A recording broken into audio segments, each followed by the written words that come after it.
Hey, my name is Alex. If you're watching this, it means I was able to get back to a place with an internet connection. It means I survived. But I'm not safe.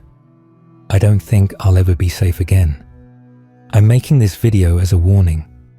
I know it's going to sound insane, like something you'd read on a corner of the internet designed to keep you up at night. But this is real. This happened to me. And it started, as so many disasters do, with a stroke of incredible luck. It was about 8 months ago. I was in a rut. You know the kind. Dead-end data entry job, shoebox apartment that always smelled vaguely of my neighbor's cooking. A social life that consisted of scrolling through other people's curated happiness. One night, deep in a rabbit hole of pointless online quizzes and top 10 lists, I saw a pop-up ad. Tired of the rat race? Enter to win your own secluded woodland retreat. It looked cheesy. The picture was a stock photo of a generic, cozy-looking log cabin nestled in an autumnal forest. On a whim, I clicked it. It asked for my name and email. I figured, what's the harm? At best, I win a cabin.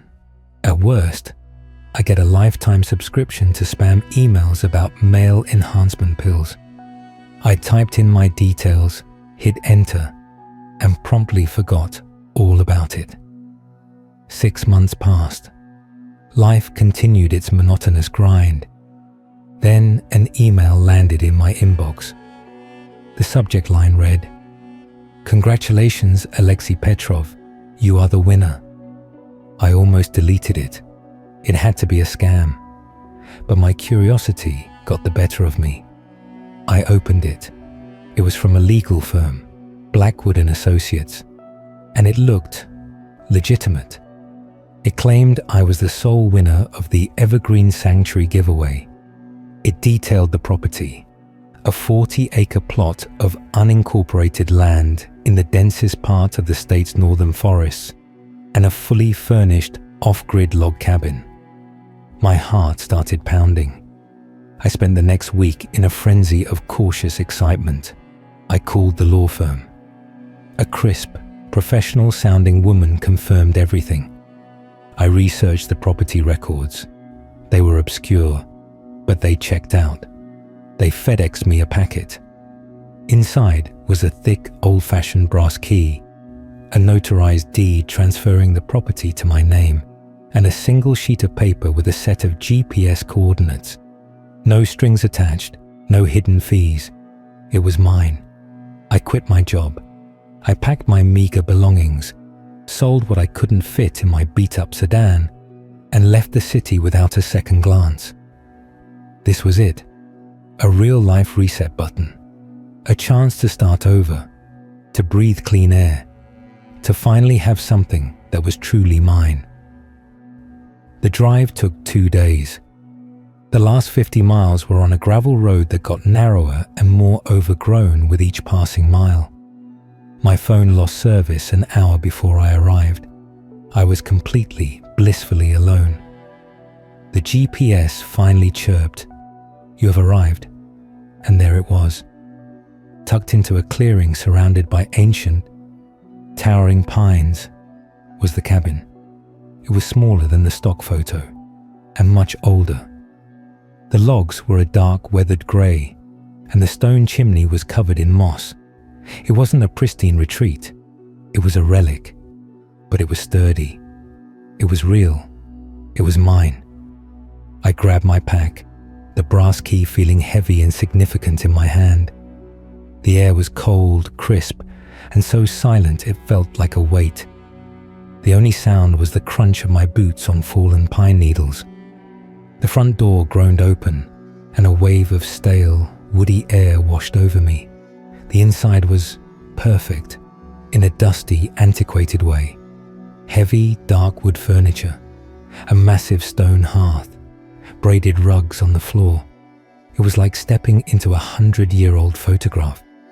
It felt like nobody had been here for years, yet it also felt like they had just stepped out.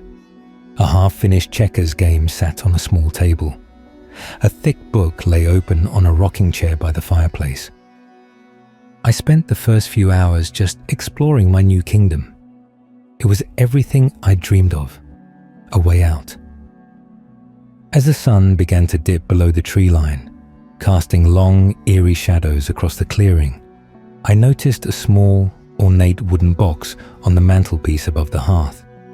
It was locked. Remembering the key, I pulled it from my pocket.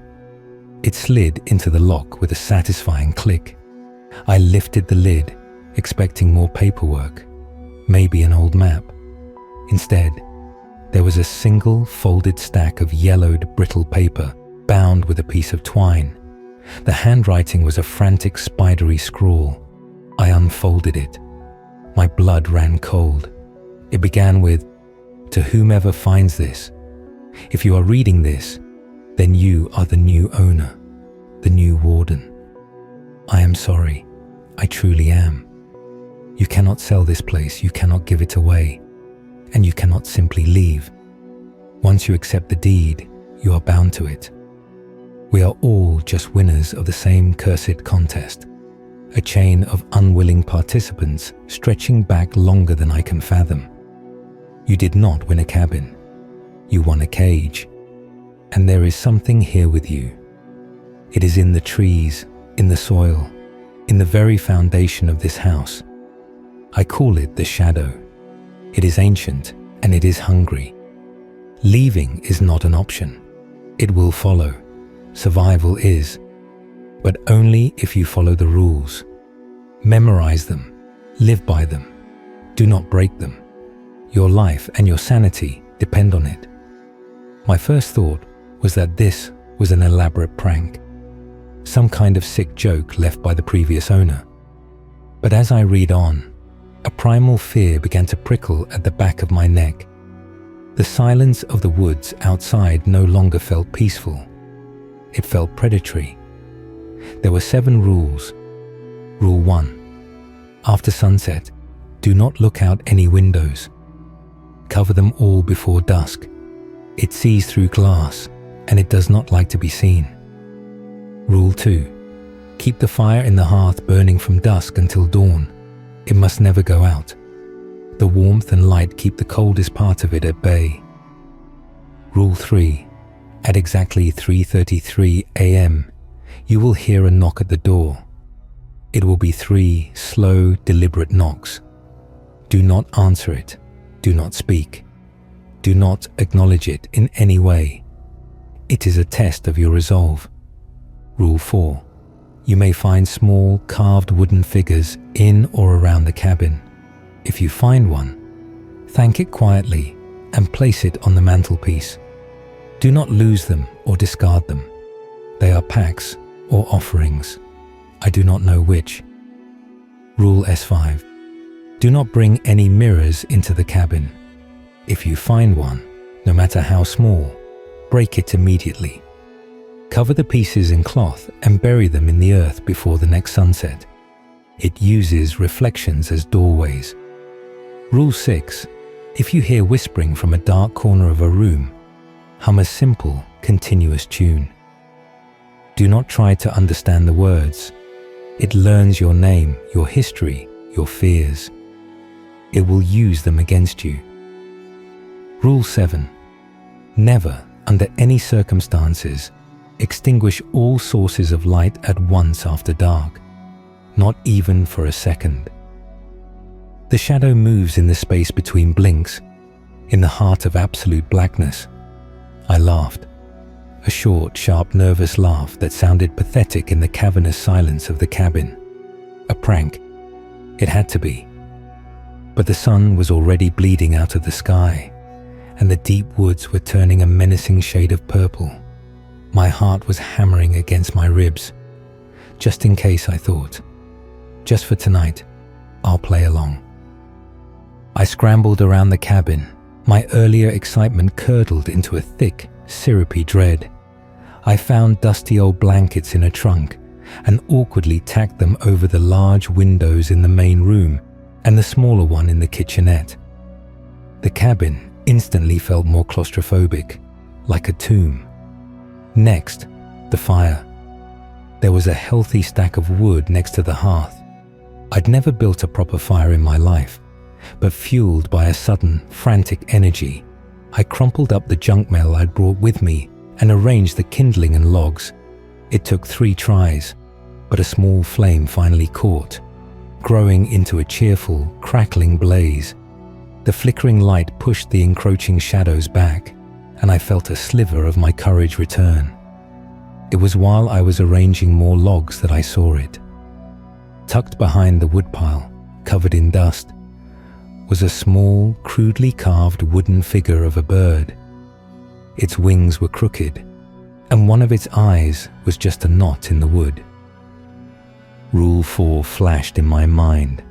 My throat was dry. Thank you, I whispered, the words feeling alien and foolish on my tongue. I picked it up. It was strangely heavy. I placed it on the mantelpiece next to the cursed letter. Night fell like a guillotine. The world outside the cabin ceased to exist.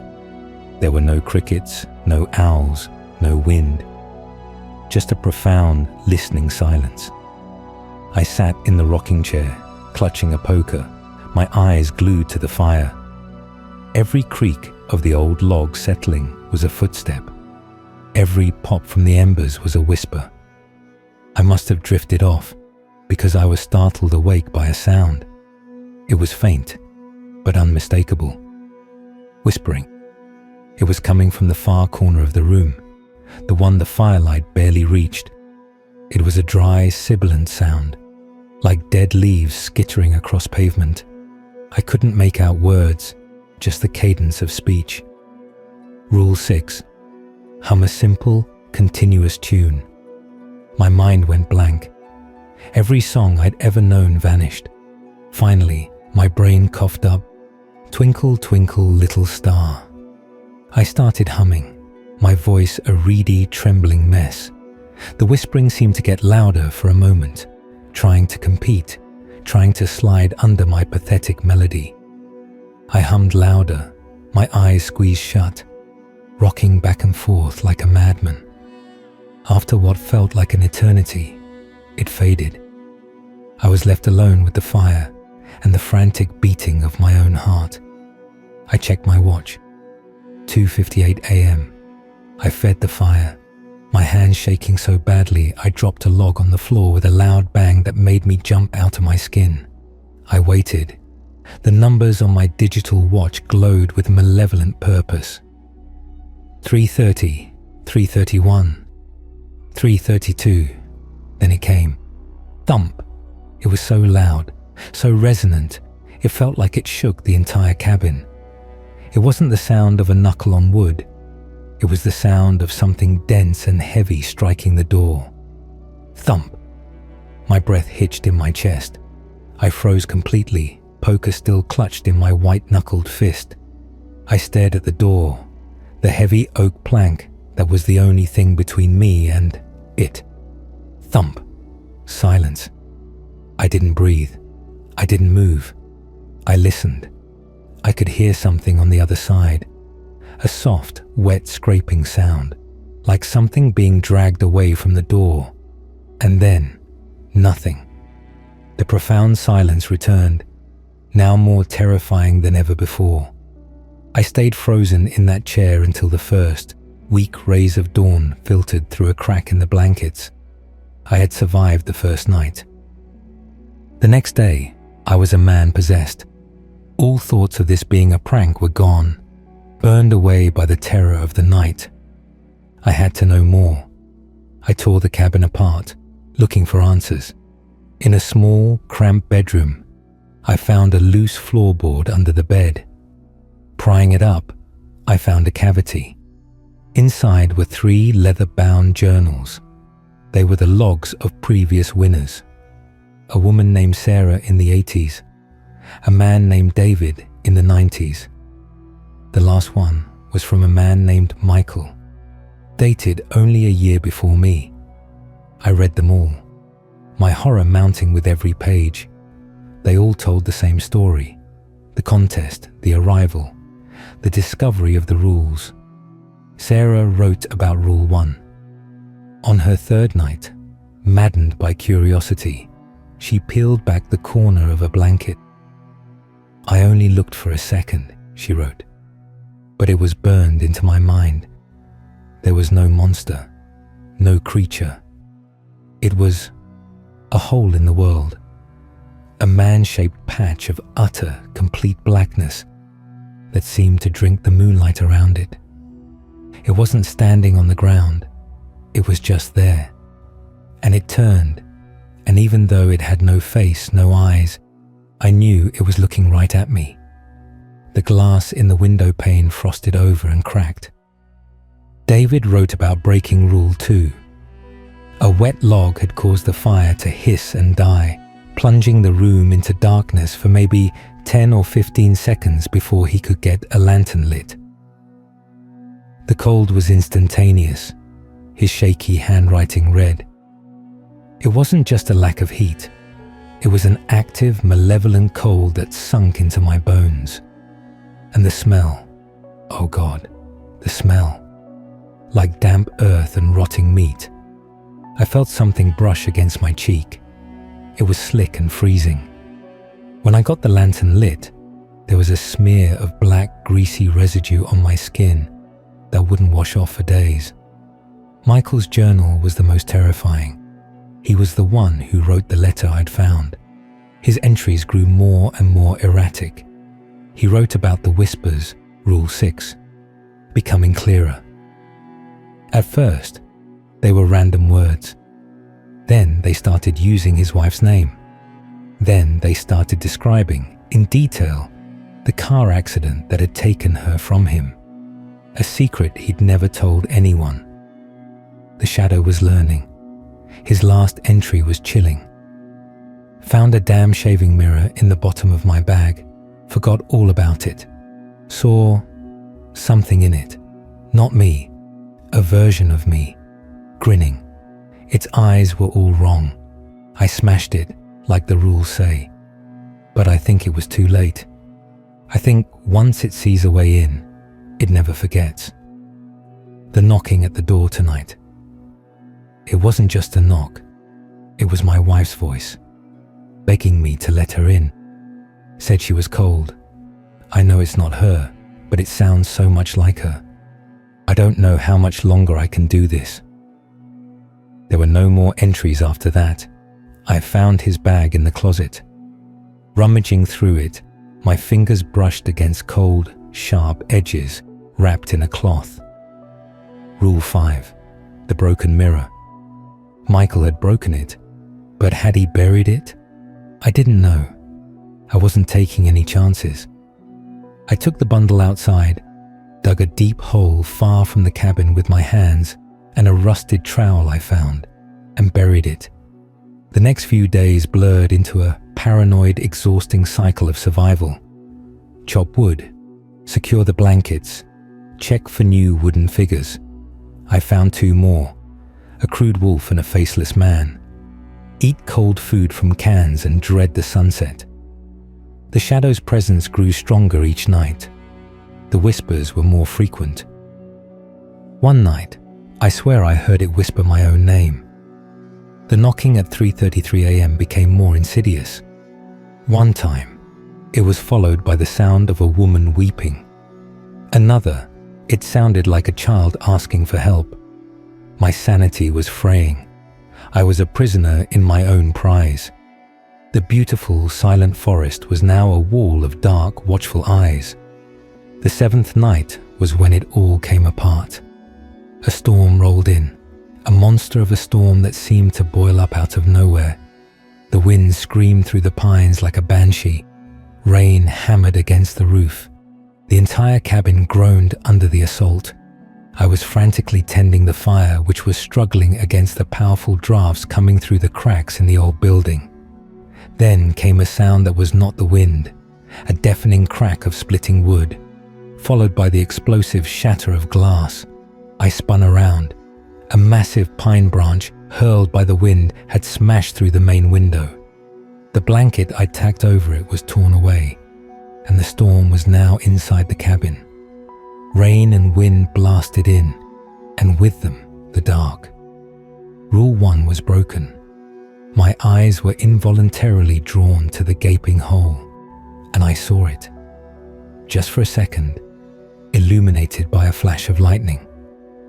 It was exactly as Sarah had described, a tall, thin silhouette of absolute nothingness against the raging dark of the storm. It was a void in the shape of a man. As the lightning faded, I saw it take a step, not onto the ground, but through the broken window frame into my cabin.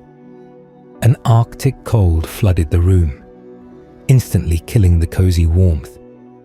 The fire in the hearth hissed and shrank, the flames turning a sickly blue as the wind and a palpable malice assaulted it. Rule 2 was failing. My lanterns on the table flickered violently. "No, no, no," I chanted, my voice lost in the howl of the wind. Then the whispering started. It wasn't from a corner anymore. It was everywhere. It was right behind me, in my ear. A chorus of voices, speaking over each other, all saying my name. "Alexei, Alexei, we know you. We know what you fear." It spoke of my failures, my loneliness, my pathetic little life before this. It was using my own insecurities as a weapon. The fire shrank to a bed of glowing orange embers. The lanterns sputtered, their wicks drowning. Rule 7. I was about to break Rule 7. The room was getting darker and darker, the shadows stretching and connecting until there was almost no light left at all. The cold was unbearable, and the whispering had devolved into a single, wet, guttural breathing sound, right next to my ear. I could feel its presence, a weight in the air, a complete absence of warmth and life. My mind raced, frantically searching for an escape, for anything. Michael's journal, David's journal. There was some scrap I'd overlooked. No, it wasn't in the journals. It was in my own gear, my bug-out bag. I'm not a serious prepper, but I've always enjoyed camping and survivalism. I always packed an old 35mm film camera, a sturdy, reliable Pentax, and I always kept a powerful, old-school flash attachment with it, the kind that takes a second to charge with a high-pitched whine and lets out a pop that leaves you seeing spots for minutes. As the last lantern flame died with a final, pathetic hiss, the cabin was plunged into near-total darkness. The only light was the faint, dying glow of the embers. The breathing was in my face now. I could smell the damp earth and rot. I knew if that last ember died, I would be completely consumed. Without thinking, moving on pure instinct, I ripped the camera from my bag. My fingers, numb with cold and terror, fumbled with the flash. I heard the whine as it charged, a sound that cut through the storm. I couldn't see anything in the oppressive dark, but I could feel the source of the cold, the source of the breathing right in front of me. I raised the camera, pointed it at the feeling, and pressed the button. The world exploded in silent, brilliant white. The flash was blinding, but the sound that accompanied it was not from the camera.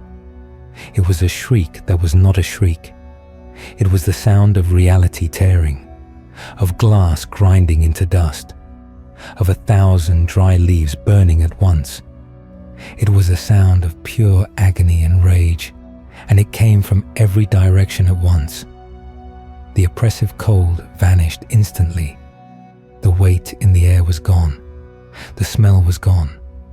Silence. The storm outside had broken. The wind was just a whisper now. The embers in the hearth still glowed faintly. I was alive. I was alone. I didn't move until the sun came up. I just sat on the floor, shaking. The camera clutched to my chest.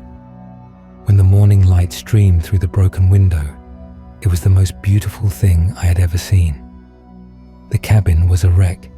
Debris was everywhere, but the malevolent presence was gone. I don't know if I killed it or hurt it or just drove it back into whatever hell it came from, and I wasn't going to stay to find out. The letter said I couldn't leave, that it would follow. But as I stood in the doorway, looking out at the clean, rain-washed forest, I understood. I couldn't just abandon the cabin. The shadow is tied to the property, but its attention is tied to the owner. Michael's last entry, he knew he had to pass it on. It was the only way to point the entity's focus elsewhere, to give it a new toy to play with, a new warden for its cage. It's a horrible, selfish act. But after what I experienced in that cabin, survival is the only morality that's left. So I'm back. I'm in a motel room 1,000 miles away, but I can feel it sometimes. On a dark night, I'll feel a sudden chill. I'll see a shadow in my peripheral vision that's just a little too dark. It's looking for me. I need to give it someone else to look at. I've already set up the website, bought the domain, used a stock photo of a lovely little cabin in an autumnal forest, the Evergreen Sanctuary giveaway, round 2. It's live right now. Thousands of people, just like me, are probably clicking on it, dreaming of a fresh start. One of them will win, and I'll FedEx them a deed and a GPS coordinate and a single old brass key. It's the only way I can stay free. So I'm begging you, I'm putting this out there as my one act of penance. If you're scrolling late at night and you see a contest for a free cabin, a secluded woodland retreat that seems too good to be true, for God's sake, just scroll past it, because you might just win. And trust me when I tell you, you don't want to win.